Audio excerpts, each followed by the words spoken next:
Good afternoon, ladies and gentlemen. Welcome. I am the Crypto Crow, and this isn't going to be a very long video today, but I definitely wanted to show a couple of things. One, I keep seeing this narrative associated with Solana, popping up, and it kind of being this, how do you explain it? Kind of Cardano is its value is going down so much, and it's like these kind of the end of the world scenario articles, and I think it's kind of funny. So I crunched some numbers, and I'm just going to show you like what the truth is, because it's just getting hilarious. And I also wanted to show you, I think the first thing I want to show you is my Bitcoin chart here.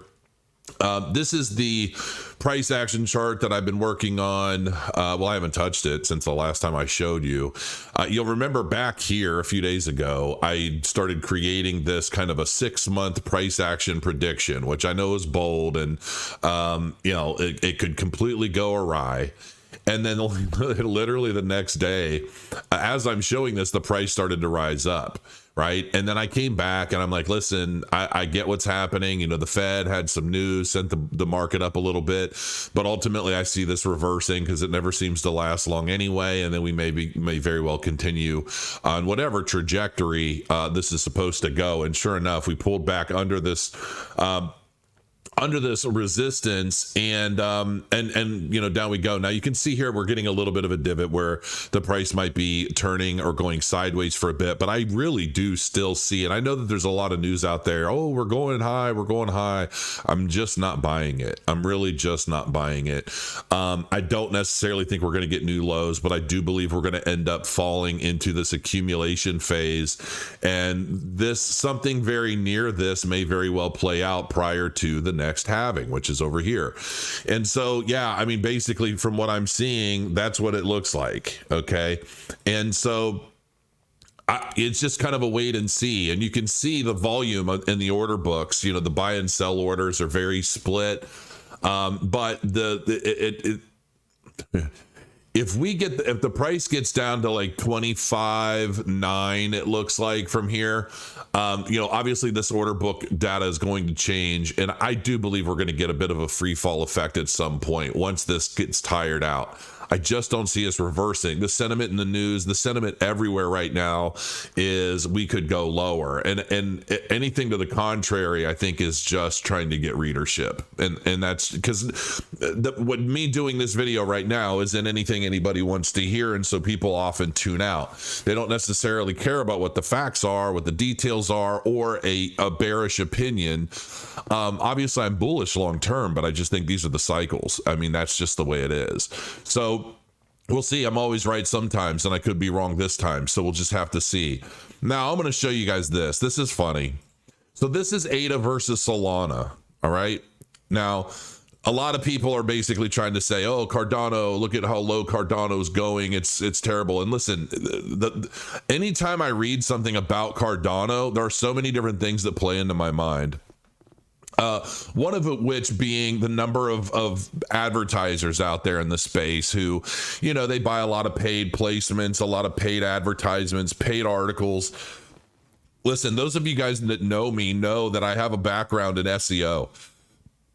Back in the day, people would buy articles on different websites, not for the readership or the viewership, but for the backlinks, because of the page authority of the websites they're buying these links on.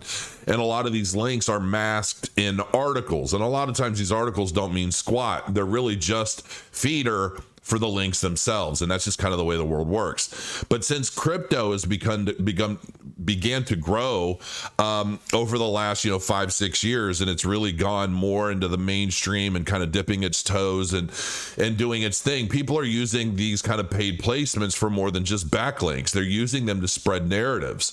And the advertisers that spend this kind of money, oftentimes, and I kind of watch it, they get a lot of favored non-sponsored articles. Okay. Now, whether that's a part of a negotiated deal or not, who's to say? I don't know, but I see it across the board. And generally when I see content related to Cardano, it's either some ridiculously crazy, Cardano's going to the moon tomorrow, or oh, look what Cardano's doing. It's taken so long. It just doesn't do very much. And there are so many bots that I see, and they have to be bots because I see it in the comments on my Twitter. I see it in my comments on my YouTube. You know, I see the same people for the most part saying the exact same things over and over. You know, it's got no use. It's got no transaction. I don't know, just things that are completely and easily provably untrue. And I think I don't know why. I don't know why somebody is spending the money on these bots to try and spread these narratives around. And it's funny. So if we look at the numbers, okay, just look at, that's all you got to do. And that's the problem, you know, whether it's politics or crypto or anything, people are generally just so lazy. And a lot of people just don't even know how to think about things to look up simple little statistics like this. But luckily you have people like me who will do it for you. Cardano's peak was around $3.14 in 2021. This was after a 2-cent low in 2020. It had a 15,600% increase over that time period. Okay. I mean, it basically went from 2 cents to $3 in 6 months. It's currently trading at just 24 cents. So it's 22 cents higher than its original low. Okay. It's down 171%, almost 172%. All right. Since its high of 314.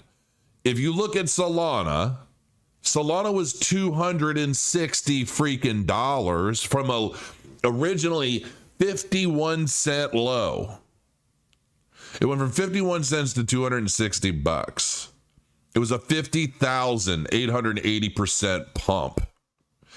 Since then, guess what? It's trading at $19.44 right now, down 172.15 or 17%.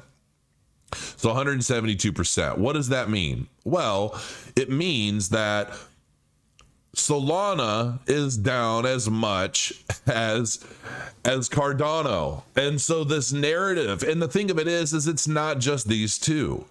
The vast majority of the cryptocurrency altcoin market is down with similar numbers. That is the way it works. What is different, however, is how each of those tokens and many of the others in the market rose to their highs to begin with.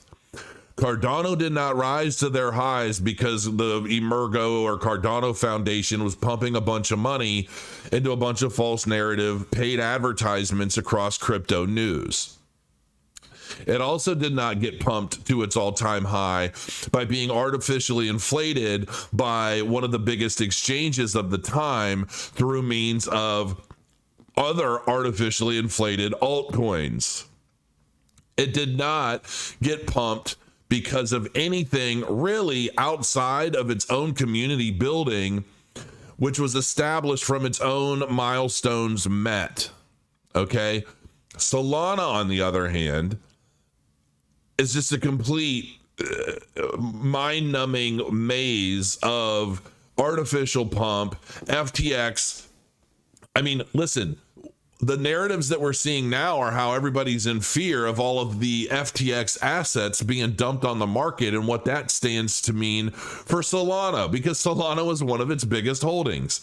It's one of its biggest holdings because it was one of the tokens that, my opinion, let's just say my opinion, it was one of the most heavily pumped, artificially pumped tokens on FTX. And I think they use like FTT token to do that.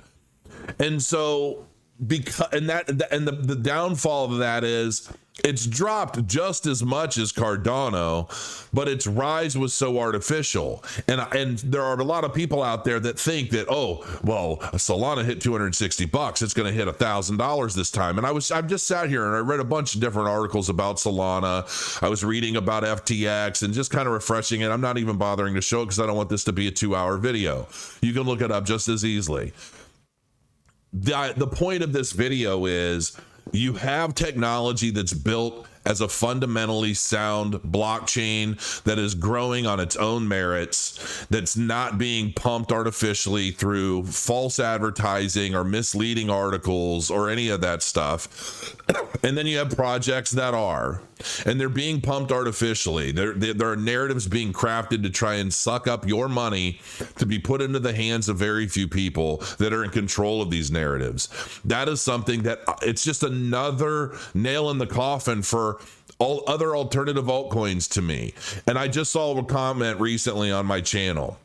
You know, since I got into Cardano, I find it really difficult buying into other altcoins. And I'm like, I absolutely agree, which is one of the reasons why this channel doesn't cover a multitude of altcoins, because why would I continue trying to deep dive into a bunch of crap tokens, the majority of which are likely going to rise and fall substantially with no significant use case, no real nothing of merit or value, and you know, why would I take those unnecessary risks when I've got a project that rises and falls, the ebbs and flows of the crypto cycles, that has proven itself to me time and time again through multiple cycles now, well, 2 cycles now. And just to continue to get stronger and better over time. I look at fundamentals. I look at the things that I believe really matter, not just because my neighbor likes it or, you know, it's being pumped on news media and all of that. We see how Cardano is intentionally suppressed in a lot of ways. It's not mentioned in a lot of these venture capital driven economies or these venture capital driven news and crypto news media outlets. It's just not, because they can't control it. And like Charles Hoskinson said himself, it doesn't have the same Ponzi-nomics that a lot of these other altcoins do, which a lot of these VCs and whales and other investors use to prey on the people that they're getting involved in the project. Namely, the dumb money that doesn't really know what they're doing, what they're buying, or why. They just see, look at this sounds great. Everywhere I turn, there's an article written about it telling me it's going to the moon. I better buy in. And as you're doing that, generally speaking, that's when they're dumping on your face. So, you know, this is just basically a quick lesson, and to stop believing all of the narratives, stop believing everything that you read on the internet. Do your own research, folks. It's not a time to be lazy. And here, you know, I'll tell you one thing. Do you know what truly separates guys like me here on YouTube from a lot of people out there watching? Is that there are some of us who really want to know what's going on behind the scenes. And we just happen to be interested in sharing what we learn to the rest of the world who either don't have the time, don't have the experience, the knowledge, or what have you, or just the deep enough interest into doing the digging themselves. You know, I always reference my liberal friend George, and we go back and forth, and I send him all kinds of stuff, because he'll make a comment and then I'll send him a whole bunch of stuff that counters all of that. And then he always ends up every exchange with, your boy's going to jail. Like, that's his big line for everything anymore. And it's just like, first of all, he's not my boy. But the thing of it is he's a headline popper. He's somebody that goes around and looks at headlines and then sucks those in as a part of his ideal or his narrative. I'm somebody that deep dives into everything I read, and then I cross-reference names mentioned in articles, and I find out what their background is, what's their true intent, I really create webs of interest. And I do it in all things because I don't ever want to allow myself to be misled. I'm too prideful for that. I consider myself intelligent enough to be able to decipher what's happening in the world. And I do that by basically deep diving into everything to make sure I have a fundamentally sound explanation in my own mind based off of a multitude of mediums, resources, evidence, you name it. And a lot of people don't have the time for that. Luckily for me, this is what I do. I research things and I share what I learn over time. Unfortunately, we're in a climate where I can't really disclose the majority of what I discover in other vectors or other avenues. I can only do that with some sense of security in the crypto space. And that really sucks. And, you know, the more we get closer into the era of 1984, which we're seeing really transpire before our very eyes, and so many people on one side of the fence are rooting for it because they just don't understand, they don't know, they don't care to know, because they're very glued into this particular narrative or this ideal that the way they think or what they believe is right and accurate, and anyone that disagrees is wrong and should basically go away, be put away, be silenced. This is exactly the kind of mindset that the people that are trying to control everything prey on. The same way that venture capital groups and other not so up and up institutional investors or whales, they play the dumb money in crypto. They play on the idea that they know you're going to remain ignorant. You're going to believe whatever they put in front of you. You're not going to deep dive anything. And the narrative that they sell you is what's going to cause you to lose your money to them. And very few of us out here in the space that read everything are actually willing to put in the time to understand, to research and share our true opinions on just about everything, whether it's paid for or not. A lot of us out here obviously do paid segments on YouTube, but many of us, including myself, will flat out tell you the truth of just about any project out there based on our own personal opinion, for better or worse. And there's just not enough of that going on in the crypto space.